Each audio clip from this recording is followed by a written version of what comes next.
Supreme কোর্টের রায়ে প্রায় 26,000 শিক্ষক শিক্ষিকা ও শিক্ষাকর্মী চাকরি বাতিল হয়েছে, যা নিয়ে তোলপাড় রাজ্য রাজনীতি।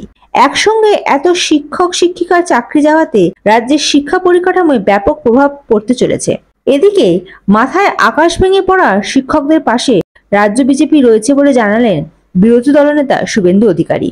সদ্য চাকরি হারানো যোগ্যদের তিনি সুপ্রিম কোর্টে যাওয়ার পরামর্শ দিয়েছেন। তবে দুর্নীতি নিয়ে আবারও মুখ্যমন্ত্রী মমতা বন্দ্যোপাধ্যায়কে তীব্র আক্রমণ করেন তিনি। চাকরি প্রার্থী বঞ্চিত নয়, যারা মমতা ব্যানার্জির ভুলের খেসারত দিলেন তাদের কাছে বলবো প্যারা 44 পড়ুন।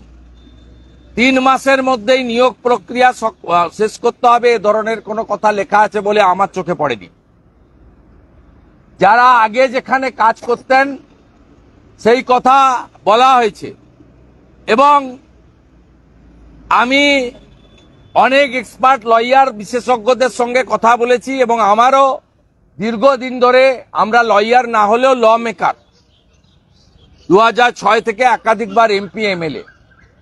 আমার মনে হয়েছে যাদের ওএমআর ঠিক আছে তারা যদি ন্যাচারাল জাস্টিস চেয়ে ইন্ডিভিজুয়ালি সুপ্রিম কোর্টে আবেদন করেন, নিশ্চয়ই মহামান্য উচ্চতর আদালত মানবিক এবং সহানুভূতির দিক থেকে এই 9 বছর পরে তাদের পরীক্ষায় বসে নতুন করে উত্তীর্ণ হওয়া অনেক সমস্যার মধ্যে পড়তে পারে।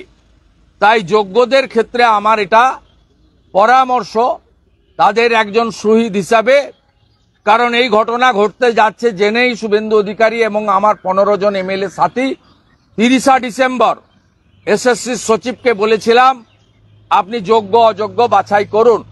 কারণ আমি জানতাম মমতা ব্যানার্জি করবে না, কারণ তিনি তার ভাইপোকে দিয়ে 700 কোটি টাকা তুলেছেন চাকরি বিক্রি করে।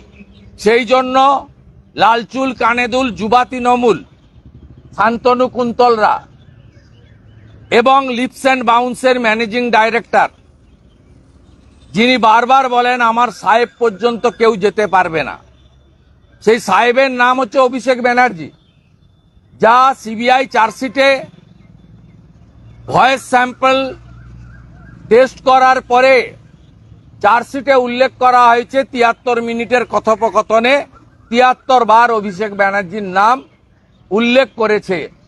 কালীঘাটের কাকু লিপস অ্যান্ড বাউন্স, যার ডাইরেক্টরের নাম শ্রী অমিত ব্যানার্জি, মমতা ব্যানার্জির দাদা, যার ডাইরেক্টরের নাম শ্রীমতী লতা ব্যানার্জি, অমিত ব্যানার্জির সহধর্মিনী, যার ডাইরেক্টরের নাম রুচিরা ব্যানার্জি নারোলা, তিনি কার সহধর্মিনী সবাই জানেন, এবং যে লিপস অ্যান্ড বাউন্সের চেক পাওয়ার এখনো অভিষেক ব্যানার্জির কাছে আছে। অতএব প্রমাণিত মুখ্যমন্ত্রীর পরিবার এই চুরি দুর্নীতি 700 কোটি টাকা 6,000 চাকরি বেচার ক্ষেত্রে 6,000-এর কাছেই টাকা নেয়নি, 700-800 তৃণমূলের নেতা পেয়েছেন, যার মধ্যে এমএলএদের মেয়ে ছেলে আত্মীয় স্বজন জেলা পরিষদ কাউন্সিলর আছে। এর আগে আমরা একটা গ্যালারি করেছিলাম বিধানসভায়, আবারও গ্যালারি করে তাদের ছবি প্রকাশ করব, কোন কোন নেতা নেত্রী এমএলএ এমপির আত্মীয়রা পেয়েছেন। বাকি চাকরি বেচা হয়েছে। তাই আমি যাদের ওএমআর ঠিক আছে তাদের ক্ষেত্রে আবেদন করব যে আপনাদের উচিত ন্যাচারাল জাস্টিসের জন্য ইন্ডিভিজুয়াল রিট সুপ্রিম কোর্টে করে আপনাদের আরেকটা আইনি চেষ্টা করা। Bureau report ND Bangla news. সবার আগে সব খবর, সঠিক খবর পেতে ফেসবুক পেজটি ফলো করে এবং ইউটিউব চ্যানেলটি সাবস্ক্রাইব করে রাখুন আর শেয়ার করতে ভুলবেন না।